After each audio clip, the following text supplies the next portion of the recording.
até pensar direito na minha vida, se eu vou querer ter outra pessoa.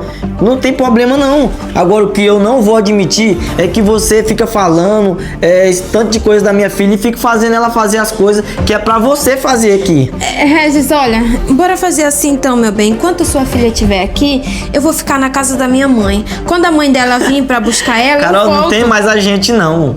Pelo que eu tô vendo, você já tomou a sua decisão, que você não quer aceitar minha filha. Se você não quer aceitar ela, Carol, simplesmente você tá livre. Vá viver sua vida de solteira. Vai embora, não tem problema não. É difícil pra mim, meu bem. Eu não tenho paciência de ficar cuidando da sua filha, não. Pois pronto, Carol, já tá resolvido. Se você não tem paciência, pega, leva isso aqui. Você que vai embora daqui. Vai embora, não me chama de amor não, vai embora. Prefiro assim, fica melhor pra mim.